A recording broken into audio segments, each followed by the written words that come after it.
by Director Patrick Allen of the Oregon Health Authority and Dr. Dean Seidlinger, our state epidemiologist.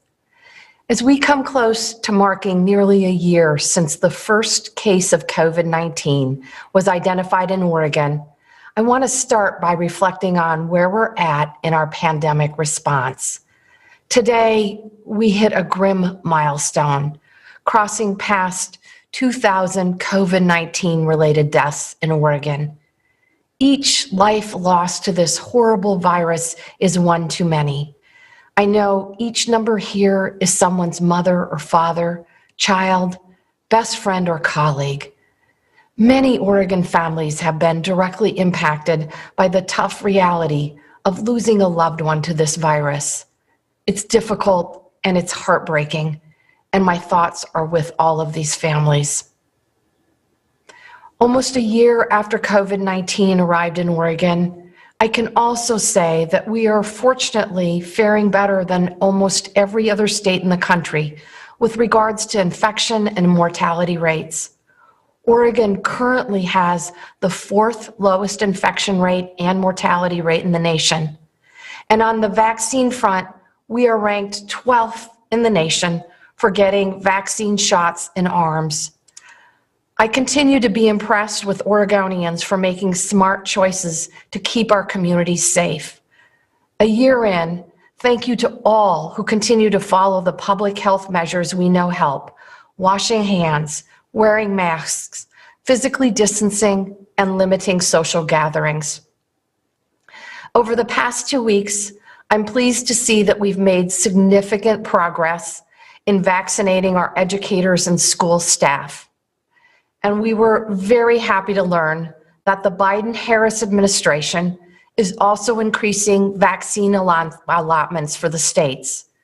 Earlier this week, I was on a call with the White House when they notified us that states will now be receiving a more than 20% increase in our allotment of vaccines. This is really good news.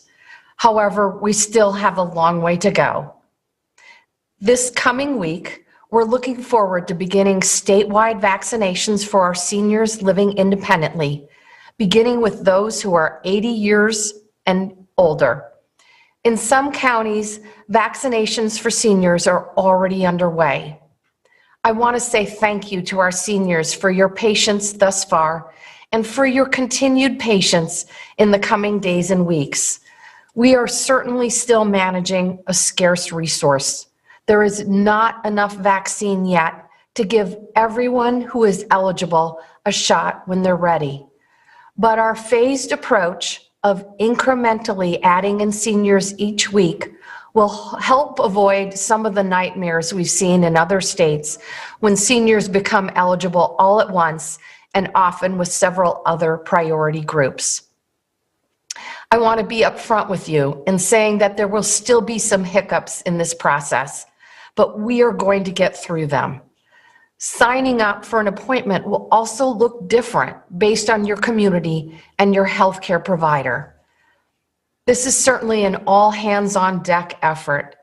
Director Allen will share more, including details of a new online tool that Google helped us create called Get Vaccinated Oregon to help Oregonians who are eligible for a vaccine. Seniors with questions can also call 211 for information. And to help ensure the phone lines are running smoothly, I am deploying an additional 30 National Guard members to help staff the call center. Our National Guard members have already helped in extraordinary ways, having administered more than 44,000 vaccines to Oregonians. That is 58% of the total vaccines at the sites they are supporting. Thank you to our National Guard, and thank you to their employers who are sacrificing while they help in this incredibly important effort. I know that Director Allen has more to share on how we're connecting seniors to vaccines, so I will turn it over to him in a moment. But before I do that, I wanted to address the hearings that have taken place this week regarding Representative Diego Hernandez and the investigators' findings that he created an intimidating and hostile work environment. The women who came forward and shared their stories are courageous and brave. Let me be very clear. If this were any other workplace, Representative Hernandez would have already been shown the door. While the legislative process will proceed to address findings, quite simply, his behavior is unacceptable for anyone, never mind an elected official. He should resign immediately. With that, I'm going to turn it over to Director Allen. Thank you, Governor Brown. Good morning again. I'm Patrick Allen, Director of the Oregon Health Authority. Dr. Dean Seidlinger, our State Health Officer, is also here on the call to help answer questions. This morning, I want to give you an update on the pace of Oregon's COVID-19 vaccination program. I'll update our timelines for vaccinating seniors. I'll tell you how we're planning to connect older adults and the people who care about them or care for them to information about when, where, and how seniors can get vaccinated. And I'll tell you when people who are next in line after seniors can expect to become eligible for our COVID-19 vaccine. As we go through today's briefing, there are three things I want every Oregonian to keep in mind. First, if you live in Oregon, you're less likely to get sick with COVID-19 than people in most other states, thanks to the hard work and sacrifice of so many Oregonians. You're also more likely to have been vaccinated than people who live in most other states too. Oregon continues, as the governor said, to have the fourth lowest COVID-19 infection rate in the nation, the fourth lowest death rate overall, and the fifth lowest death rate for seniors in the country. And Oregon vaccinators have now administered more than 500,000 doses. But despite all our progress, we know this pandemic is far from over, and we face many challenges, including a short supply of vaccines. Therefore, second point, I'm asking older Oregonians for patience in exchange for this promise. While it will take time, every senior who wants to get vaccinated will get a vaccine in coming weeks. The amount of vaccine Oregon receives from the federal government remains scarce. Not every person 80 and above will be able to get vaccinated on February 8th. Many seniors and their family members will be frustrated in trying to secure a vaccination appointment next week. However, from across the state, health authority staff and our partners at vaccination sites are doing everything we can to connect you to vaccine information. It may take several weeks, but we will get you vaccinated. And the third point is that today we're announcing an important adjustment in our vaccination timelines. Throughout this pandemic, Governor Brown and I have been committed to transparency. At previous news conferences, we've said it could take until early May or later for Oregon to be able to vaccinate a critical mass of seniors. While it's been suggested that the governor and I have overpromised in our timelines, we've always said our ability to vaccinate Oregonians depends on three things. First, the supply of doses we receive from the federal government. Second, the number of people who are eligible to get vaccinated. And third, the capacity of Oregon vaccination sites to administer doses. So let's tackle the last factor first. Today, vaccination sites across Oregon have the capacity to vaccinate at least twice as many people as we have vaccines to administer. We've had days where we've vaccinated 20,000 or more individuals. That leaves supply and demand as the remaining limiting factors. If our supply of vaccine keeps pace with an expanding number of people who are eligible, we can stay on track. But if it doesn't, then we'll fall behind. As you know, in the next 4 weeks, about 700,000 Oregonians will become eligible to get vaccinated. Not only will we vaccinate seniors, we're also vaccinating adults in custody. At the same time, our supply of doses from the federal government is changing. The combination of those two variables, our eligible population and the amount of supply we receive, means we are constantly recalibrating our timelines. So today, we want to inform you that Governor Brown and I need to change the timelines we've promised. Here are our new timelines for seniors, educators, and the Phase 1A population. By early April, we expect to have allocated enough vaccine to immunize 3/4 of Oregon's currently eligible population, including seniors. By early April, we expect to be in a position to move on to the other Phase 1B groups. That date is about 1 month earlier than we initially projected. That's good news for seniors. It's also good news for frontline workers, people with underlying health conditions, and others who are next in line. As always, this projection is based on the latest allocations of doses we expect to receive from the federal government and the throughput capacity of Oregon vaccination sites. OHA has shown we can get vaccines to partners who in turn can get them into the arms of Oregonians, but we need the federal government to continue to deliver the doses they've promised us. But before we get into the details, let's start by looking at how Oregon is doing in distributing vaccines. As of February 4th, Oregon had administered 509,582 total first and second doses of COVID-19 vaccines. Yesterday, Oregon vaccinators administered at least 12,898 doses. Oregon is tied for 12th in the nation in the percentage of population given at least one dose at 8.8%. We rank 16th in the nation in percentage of vaccine administered at 67%. Over the past week, Oregon vaccinators met Governor Brown's daily target of administering 12,000 doses per day. And in fact, as of today, the 7-day rolling average is 15,973 shots per day. As we've said all along, our limitation isn't capacity, it's supply. Now let's dig a little deeper into the vaccine allocation numbers I mentioned previously, see where our new doses are coming from and how they'll speed up our timelines. As you can see on this slide, there are about 550,000 people currently eligible for a vaccine in Oregon. That number includes approximately 400,000 people in Phase 1A, such as healthcare workers, first responders, people who live or work in long-term care facilities, and people with developmental disabilities and other qualifying jobs or conditions. It also includes approximately 150,000 educators and other staff who work in childcare, early learning, or K-12 schools. By the end of this week, we expect to have administered close to 420,000 first doses, enough to cover just over 75% of the people in these groups. Starting next week, we can anticipate some big changes in eligibility. We'll begin opening eligibility to the first group of seniors, starting with people age 80 and above.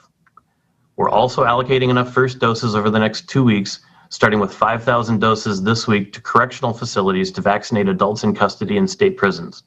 We will also begin to provide vaccine for people in county jails along with youth in Oregon Youth Authority facilities. The addition of seniors over the next 4 weeks accounts for the steep hill we have to climb, taking us from our current total of 550,000 people eligible to more than 1.3 million. But there are two factors that make that hill less insurmountable. First, we've already vaccinated more than 100,000 people over age 60, including 28,000 people who are 80 or older. Second, we're getting a significant infusion of federal vaccine supply. Where are these doses coming from? Two sources. The Biden administration has increased allocation of the Moderna vaccine. For Oregon, this represents an additional 11,600 doses per week. In addition, Oregon has opted into the federal retail pharmacy program.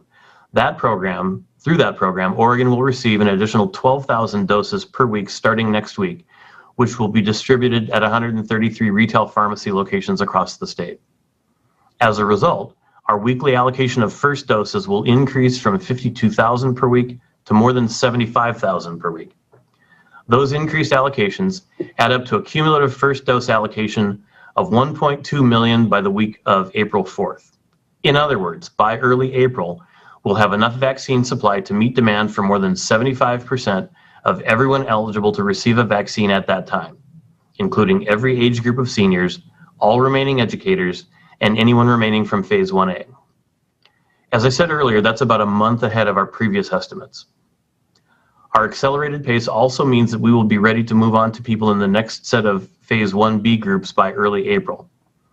These groups would include people in frontline jobs and people with underlying conditions. Finally, let me add that none of these calculations take into account the authorization of any new vaccines. Yesterday, Johnson & Johnson applied for emergency use authorization for its COVID-19 vaccine.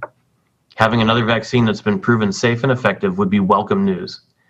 But until new vaccines are authorized and we begin to receive allocations, we won't factor those potential doses into our projections. Now, let me temper all that good news with a word of caution. Next week, when seniors begin to become eligible, we will see some degree of chaos.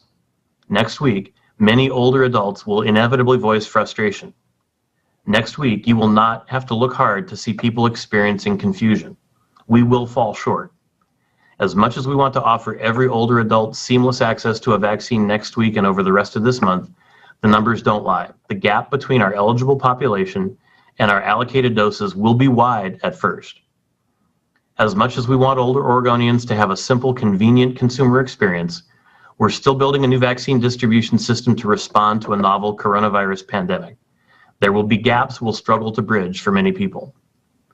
And while the same confusion and frustration reigns for older adults trying to find vaccines in every other state in the country, we're working hard to reduce the amount of chaos we see here.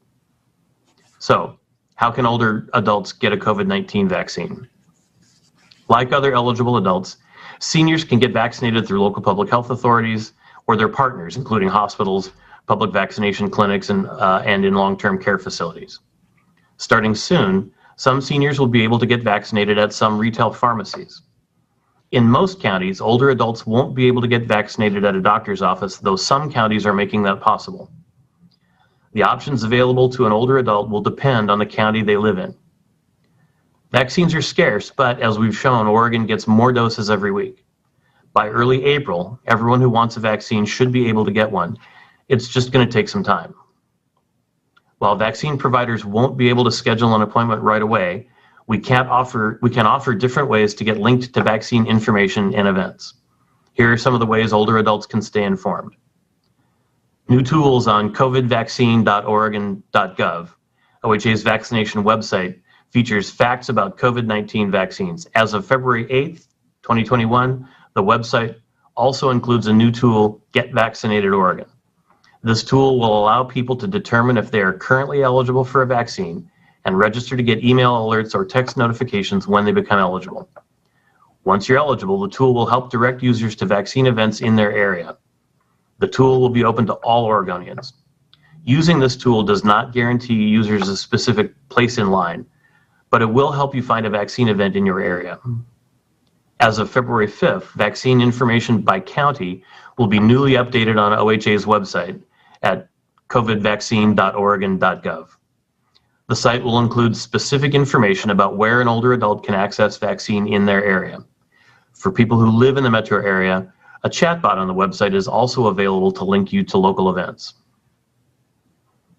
Get vaccine information from 211. Older Oregonians can also text or COVID, ORCOVID, to 898-211 to get text updates about vaccination clinics. This option is available in English and Spanish. Seniors can also email or COVID at 211info.org. If you can't get your COVID-19 vaccine questions answered on the website or by text or by email, you can call 211 or 866-698-6155, which is open from 6 a.m. to 7 p.m. daily, including holidays.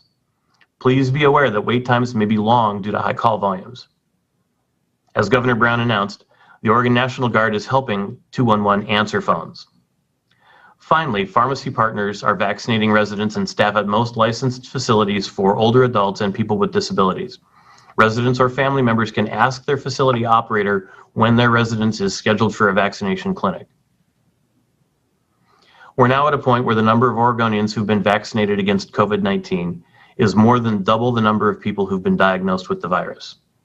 But that doesn't eliminate the risks we face or diminish the lives of people we've lost to the pandemic. Today, we mark another grim milestone in Oregon's fight against COVID-19. As the governor mentioned, Oregon has now recorded 2,002 deaths associated with the coronavirus. Our 2,000th person lost was a 90-year-old woman in Yamhill County who tested positive on February 1st and died on February 2nd at her residence. She had underlying conditions.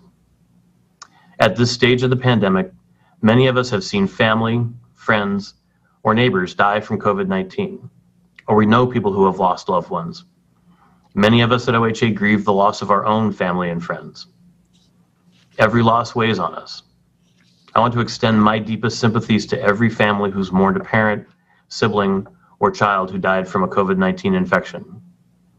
As each death keeps us focused on preventing others from dying, as I said at the outset, Oregonians have made a difference. While each death is tragic and preventable, your sacrifices have prevented the deaths of thousands more. Those are the stakes we're facing.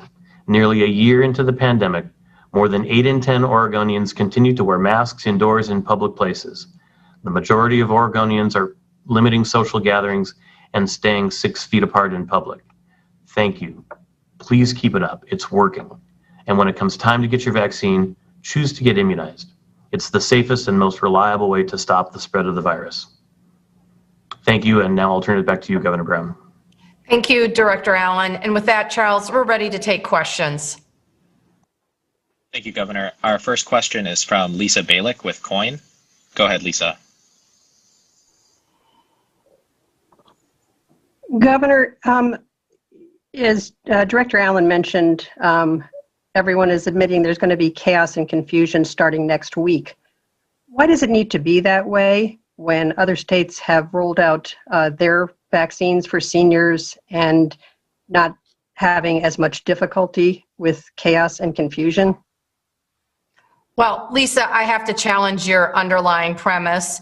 Every state has had challenges with the vaccine rollout. In New York, seniors who signed up for vaccine appointments had them rescinded due to supply. In California, as you may be aware, website crashed and they had technical issues.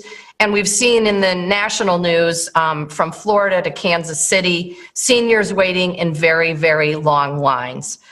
These vaccines are the most in-demand product in modern history. I am delighted that so many Oregonians want to be vaccinated. And as Director Allen detailed, we have a lot of seniors and not enough vaccines. The good news is that we are receiving more vaccines from the Biden-Harris administration, and we can work quickly and efficiently to get all of our seniors vaccinated. We have additional vaccines to make that happen, and that's really good news. Again, I'm asking seniors to stay patient, but you will get a vaccine.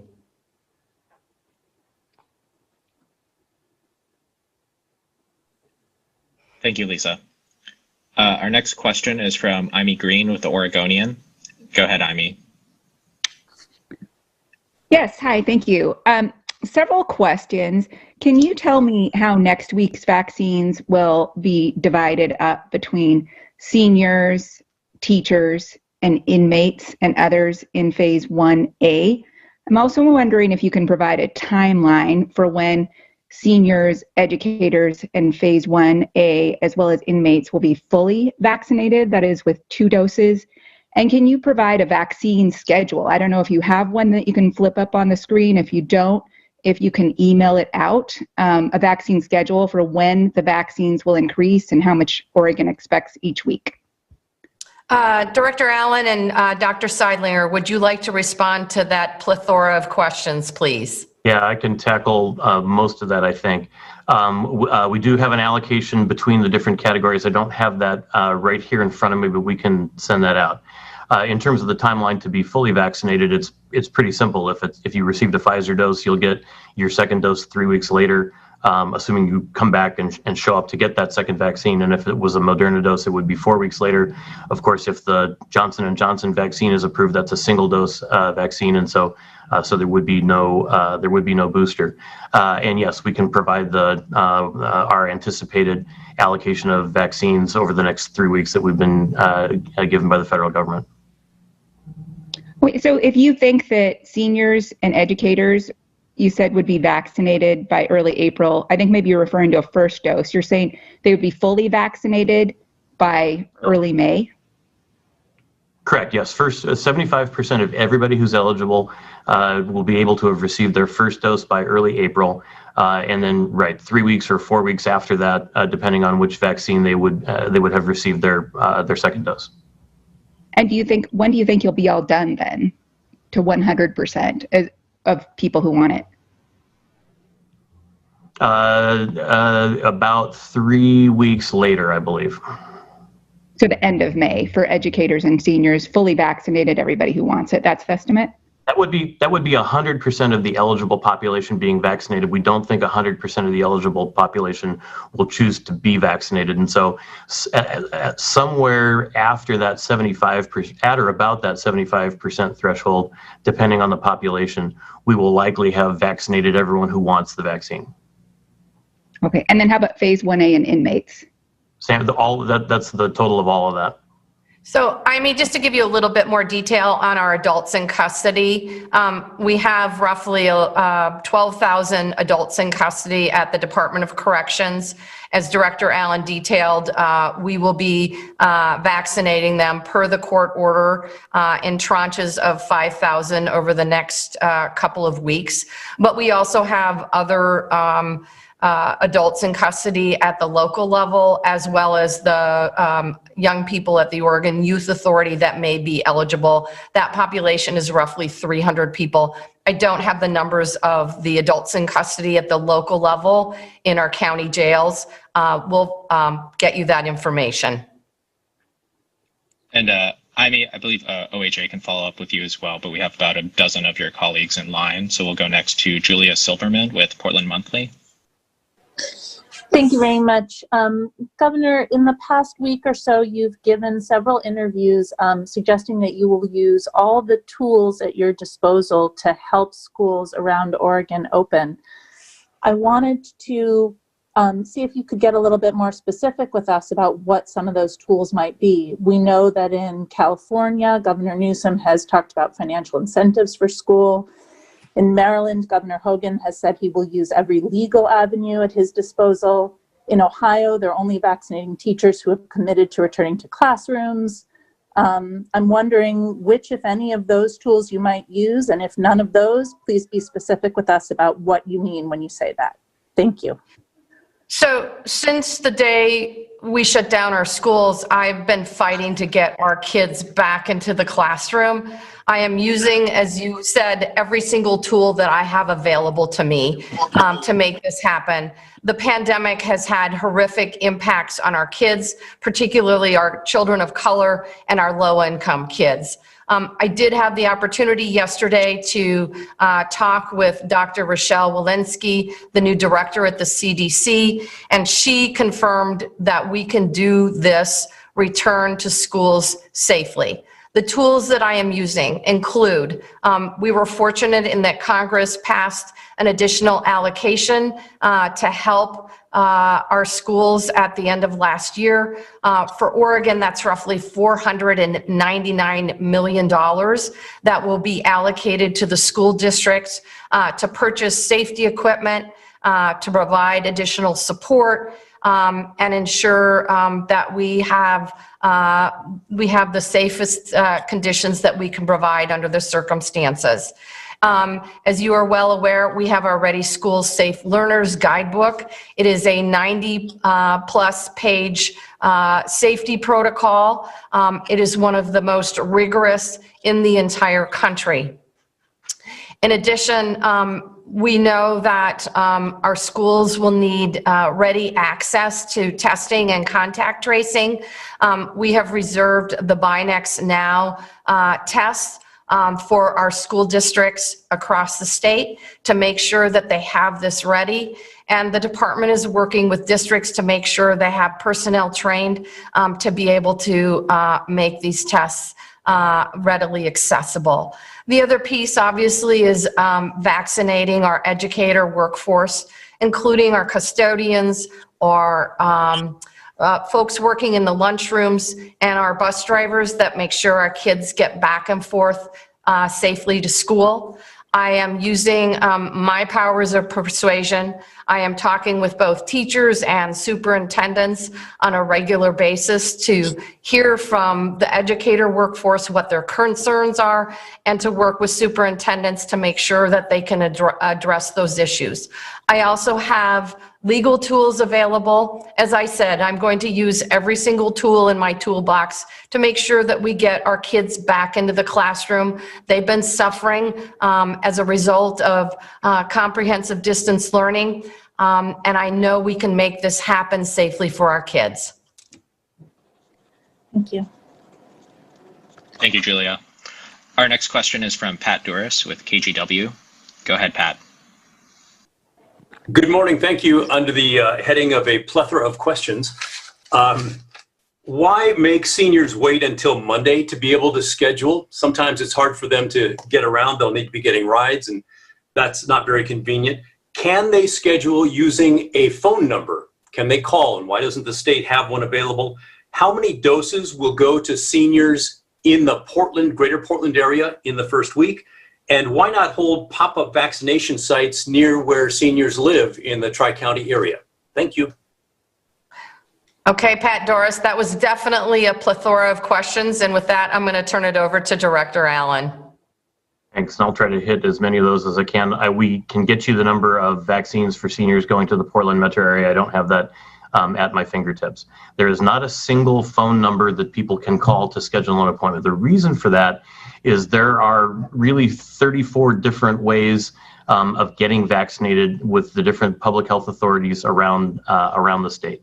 Now, on the surface, it sounds like it's a good idea for there to just be one phone number, but the fact of the matter is how you get vaccines distributed in Harney County looks completely different than how it gets distributed in Douglas County, which looks yet different from Lincoln County and from the metro area. And so really having people connect with their local public health authority to find out what's the plan in that community is the most effective way to not try to impose a Portland-based one-size-fits-all system on the entire state.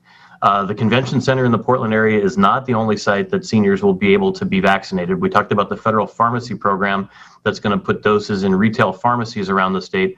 We're also allocating doses to local public health authorities, including Multnomah, Clackamas, and Washington County, that it will use independent of the convention center site to reach out to seniors who've got mobility issues or other circumstances that make it difficult for them to be able to get to the convention center site.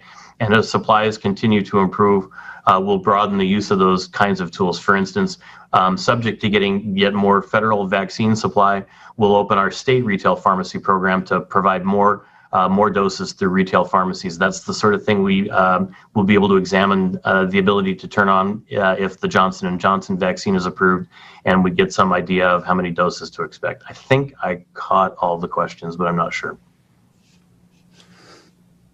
It was close enough. I'll let others ask questions. Thank you. Great. Thanks, Pat. Thanks, Pat. Appreciate that. Next up is Rachel Alexander with the Salem Reporter. Go ahead, Rachel. Thank you. I'm hearing that Salem Health has not been allocated any first vaccine doses for next week, which means that they're not going to be able to roll out vaccinations for seniors in Marion or Polk counties.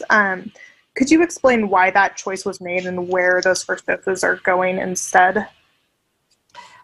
Thank you, Rachel. I just want to give a shout out to our local public health partners. They're doing a phenomenal job working and delivering vaccines under really challenging circumstances.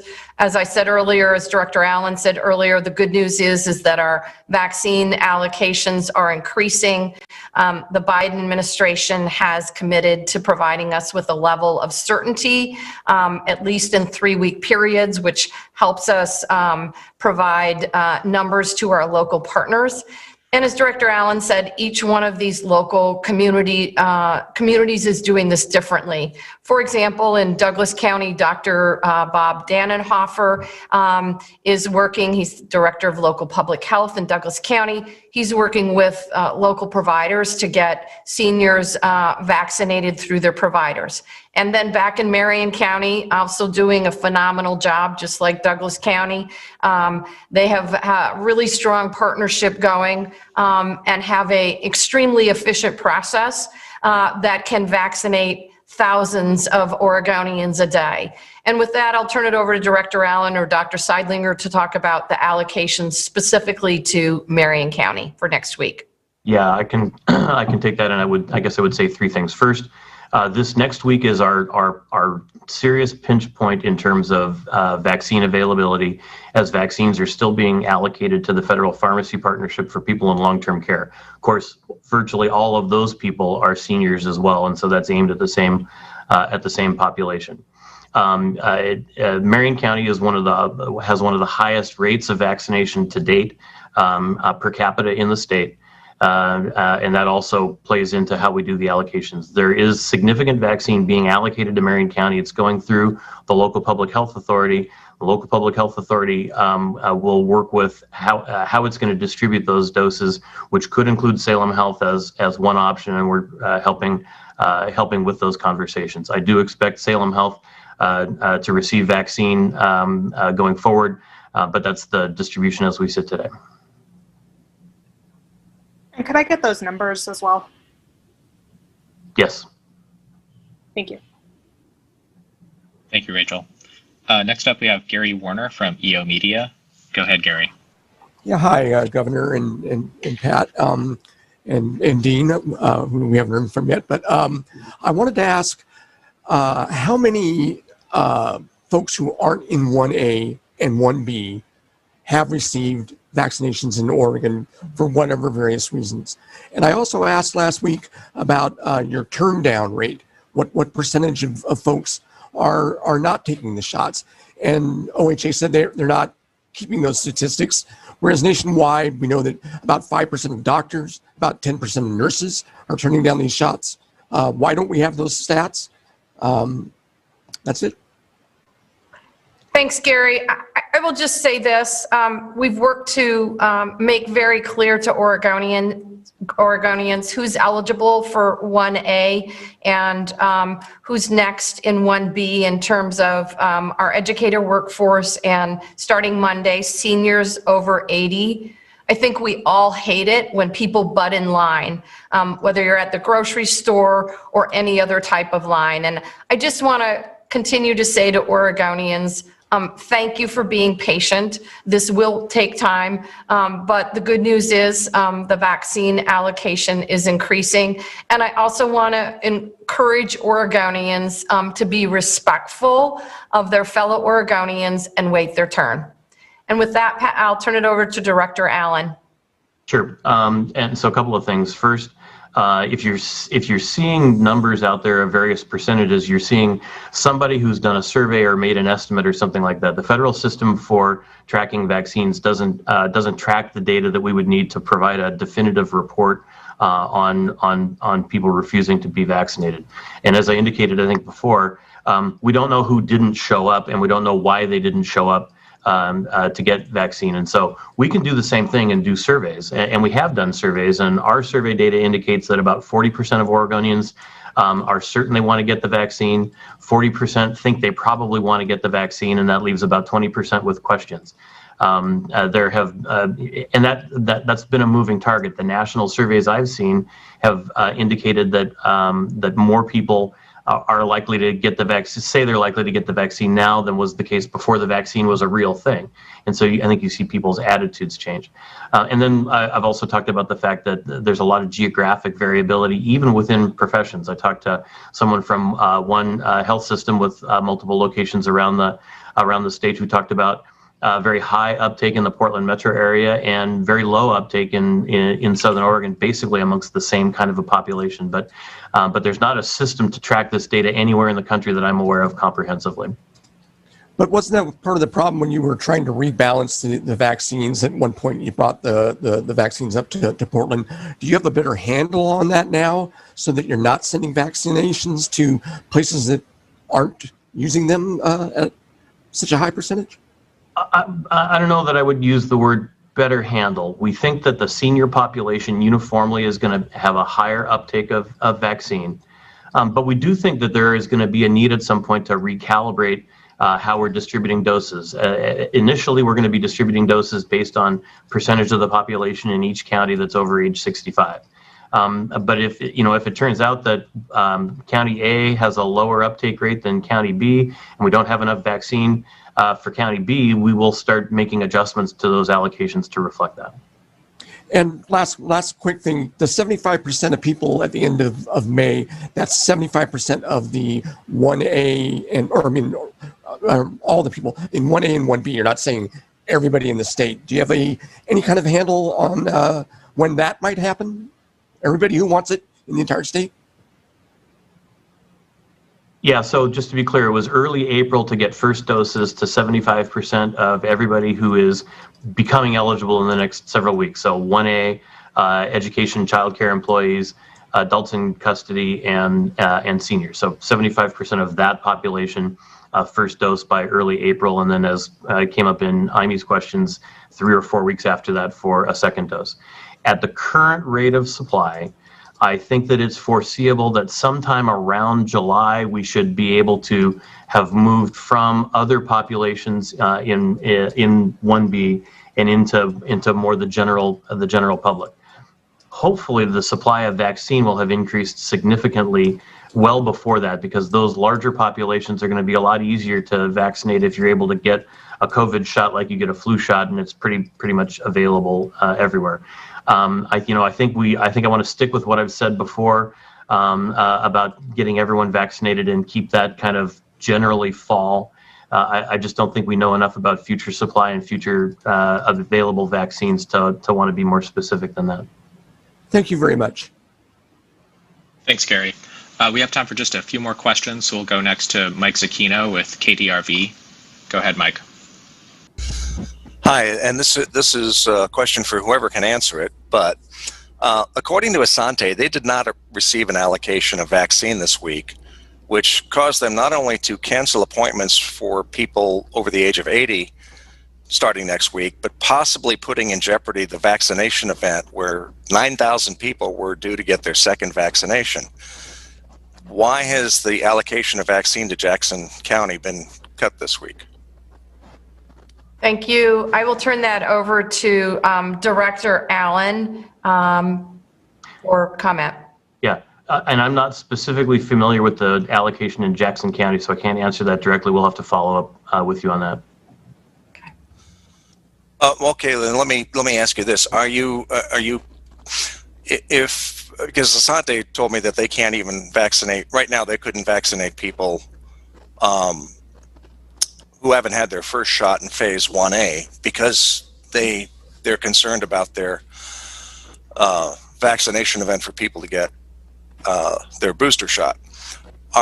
Is the state pulling for counties that have done well, vaccinating a majority of people in phase 1A, are you now pushing allocations to larger areas or other areas that may not have done as well? Yeah, so I think we have to separate a couple of things. One is whether we're talking about this week that we're currently in for vaccinations versus next week when seniors become eligible. And we have to distinguish between having had access to enough doses and doing well. I think there's a misperception that if an area has certified to us, as I believe Jackson County has, that it had finished all of its 1A population and was ready to move into educators, that that's somehow, they're doing great. It's great that they're that far along.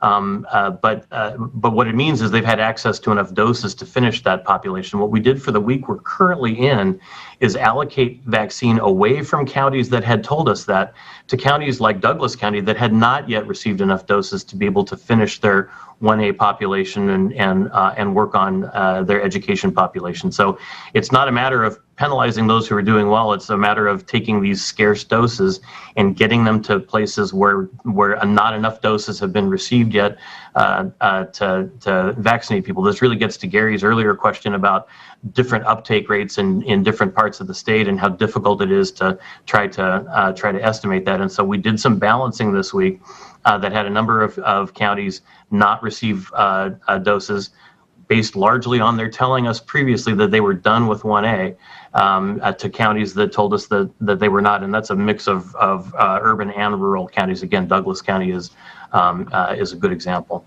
Moving forward, every single county in the state is going to get vaccine to do first doses starting next week. So I think the question I would have on the Asante question is, are we talking about this week or are we talking about vaccine for next week? And that's what I would want to look into and follow up with you.